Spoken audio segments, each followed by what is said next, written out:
सभी को राधे राधे। आज की वीडियो होने वाली है राधा कुंड के बारे में। आज हम आपको अपनी वीडियो के माध्यम से बताएंगे कि राधा कुंड कब और किस वर्ष और क्यों बनाया गया था और इसको किसने बनाया था। और आज आपको पूरे राधा कुंड की पूरी परिक्रमा और पूरे दर्शन हम आपको कराएंगे हमारी वीडियो के माध्यम से। तो हम आपको लेके चलते हैं राधा कुंड पर। राधा कुंड और श्याम कुंड दोनों पास पास हैं। राधा कुंड राधा ने बनाया और श्याम कुंड कृष्ण ने बनाया।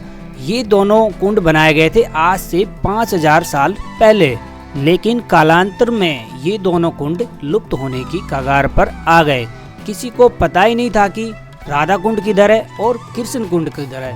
500 वर्ष पूर्व जब भगवान चैतन्य महाप्रभु ब्रजमंडल आए तो उन्होंने उनके साथ जो ब्राह्मण थे बलभद्र भट्टाचार्य से पूछा कि राधा कुंड और श्याम कुंड किधर है। तो वो बोले हमें तो पता नहीं। फिर ब्रजवासियों से पूछा, ब्रजवासियों को भी पता नहीं। जब चैतन्य महाप्रभु इस स्थान पर आए तो यहाँ पर 2 खेत और इस खेत के बीच में जब चैतन्य महाप्रभु गए तो इस खेत में नाचने लगे। उनके नाच को देखकर सभी ब्रजवासी यहाँ पर एकत्रित हो गए और पूछने लगे आप यहाँ क्यों नाच रहे हैं। तब चैतन्य महाप्रभु ने उन्हें बताया कि ये राधा कुंड है और ये श्याम कुंड है। तो भगवान श्री चैतन्य महाप्रभु जी ने स्वयं राधा कुंड के बारे में बताया। और अब हम आपको बताते हैं वो लीला जो आज से 5000 साल पहले हुई थी।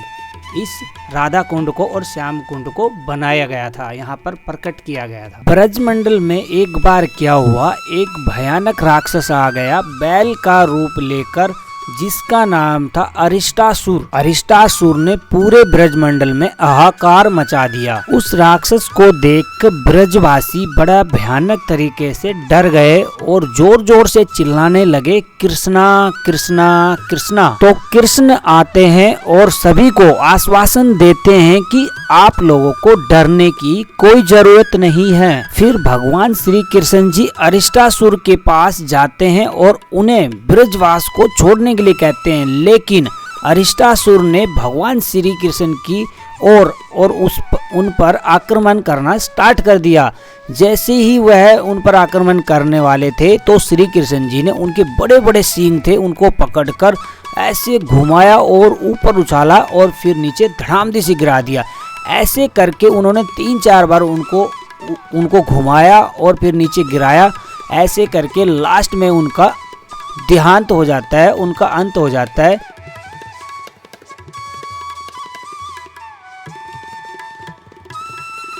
इसके बाद सभी ब्रजवासी खुश हो गए और आसमान से फूलों की बरसात होने लगी और सभी देवी देवताओं भी खुश हो गए। और इसके बाद दोस्तों क्या होता है वो हम आपको बताते हैं। और वहाँ पर जितनी भी गोपियाँ थी वह श्री कृष्ण जी को कहती है कि कृष्ण तुमने बैल का वध किया है, हम तुम्हें स्पर्श नहीं करेंगे और तुम्हें तीनों लोकों में जितने भी तीर्थ स्थान है वहां जाकर स्नान करना पड़ेगा, जब जाकर हम आपको स्पर्श करेंगे। कृष्ण भगवान कहते हैं मुझे तीर्थ स्थानों में जाने की क्या जरूरत है, मैं यहीं बुला लूं सभी तीर्थ स्थानों को।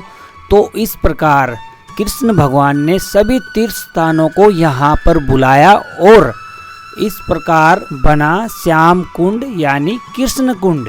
भगवान श्री कृष्ण जी बोलते हैं कि पाप तो तुमने भी किया है क्योंकि एक बैल का वध हुआ है और वहाँ पे जितने भी ब्रजवासी थी उन सब ने भी पाप किया है, तुम्हें भी तीर्थ स्थान पर स्नान करना चाहिए। इस प्रकार राधा रानी जो है वो कहती हैं कि हम तुम्हारे कुंड में स्नान नहीं करेंगे, हम तो अपना कुंड बनाएंगे। ठीक है, श्री कृष्ण जी कहते हैं तो ठीक है आप बना लीजिए। तो इस प्रकार सभी गोपियाँ और राधा रानी जो राधा कुंड है वहाँ बीच में जाके खड़े हो जाते और अपने कंगन से उस कुंड की खोदने की प्रक्रिया स्टार्ट कर देते हैं। और फिर राधा रानी जी सभी गोपियों को बोलते हैं कि आप लोग जाइए और मानसी गंगा से जल लेके आइए। और इस प्रकार यहाँ से लेके मानसी गंगा तक सभी गोपियों की लाइन लग जाती है और वहाँ से जलाना स्टार्ट हो जाता है। लेकिन श्री कृष्ण जी बोलते हैं कि आपको मानसी गंगा जाने की क्या ज़रूरत है, आपको जल लेना है तो आप मेरे कुंड से लीजिए। लेकिन राधा रानी जी कहती नहीं, हम आपका जल नहीं लेंगे, हम तो मानसी गंगा का ही जल लेंगे। तो दोस्तों इस प्रकार राधा कुंड की स्थापना हुई। फिर कुछ ऐसा होता है कि सभी तीर्थ के जो स्वामित्व थे वो सभी राधा रानी के पास आते हैं और वो राधा रानी से कहते हैं कि हमें सेवा का मौका दें। और इस प्रकार दोस्तों कहा जाता है कि श्री कृष्ण जी ने तो सभी तीर्थों को यहाँ पर बुलाया था, लेकिन राधा रानी के पास सभी तीर्थ खुद गए थे। और कहा जाता है राधा कुंड के अंदर सब तीर्थों का वास है। ब्रज में जो सबसे पवित्र जो स्थल है वो राधा कुंड है। भगवान श्री कृष्ण जी भी कहते हैं कि हे राधा रानी, मैं भी तुम्हारे कुंड में ही स्नान करूंगा। और जो राधा कुंड है वो श्याम कुंड से भी ज़्यादा पवित्र कुंड है। श्रद्धालु यहाँ पर आते हैं, पहले राधा कुंड में स्नान करेंगे, फिर श्याम कुंड में और फिर राधा कुंड में स्नान करेंगे। तो ये यहाँ की एक बहुत ही रोचक जो लीला थी वो हमने आपको बताई फुल डिटेलिंग में। हमारी वीडियो कैसी लगी तो प्लीज़ लाइक शेयर कमेंट करें और ज़्यादा से ज़्यादा शेयर करें। अभी हम आपको पूरी गोवर्धन की परिक्रमा जो करा रहे हैं, उसके बीच में जो आते हैं राधा कुंड और श्याम कुंड, उनके हमने आपको दर्शन कराए। और राधा कुंड और श्याम कुंड की पूरी डिटेलिंग जो भी वीडियो थी वो सारी हमने आपको बता दी हैं। और जब भी आप जाएं गोवर्धन तो वृंदावन का सबसे पवित्र जो स्थान है वो राधा कुंड को बताया गया है। और वहाँ पर स्नान करने से आपको बहुत ही अच्छा और आपको बहुत ही ज़्यादा पुण्य मिलेगा अगर आप वहाँ जाते हैं और स्नान करते हैं। और ये आप देख पा रहे हो यहाँ पर जो भी गोवर्धन की परिक्रमा करते हैं तो राधा कुंड और श्याम कुंड में स्नान करके ही आगे जाते हैं। आप जब भी जाएं तो यहाँ ज़रूर आएँ, बहुत ही अच्छी जगह है और बहुत ही बढ़िया तीर्थ है ये हमारा। और इस प्रकार हम अपनी वीडियो के माध्यम से आपको पूरे हिंदुस्तान के सभी तीर्थ की वीडियोज़ हम आपके सामने लेके आते रहते हैं अपने ब्लॉग के माध्यम से। तो प्लीज़ हमें सपोर्ट करने के लिए बहुत धन्यवाद। और इस प्रकार आप लोग हमें प्यार देते रहते हैं।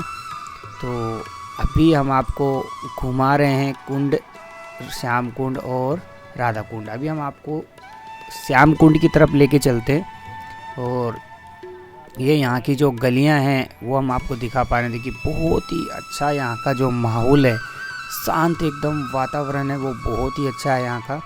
आप देख पा रहे हैं यहाँ के जो लोग हैं, ब्रजवासी हैं, उनका जो व्यवहार है वो भी बड़ा अच्छा है और उनका जो बात करने का तरीका है वो भी बहुत अच्छा है। और देखिए अभी हम आपको गलियाँ दिखा रहे हैं, ये सकड़ी यहाँ पर आपको गलियाँ देखने को मिल जाएंगी। तो दोस्तों मिलते हैं नेक्स्ट वीडियो में। तो प्लीज़ लाइक शेयर कमेंट करें और ज़्यादा से ज़्यादा शेयर करें। बोले राधे राधे।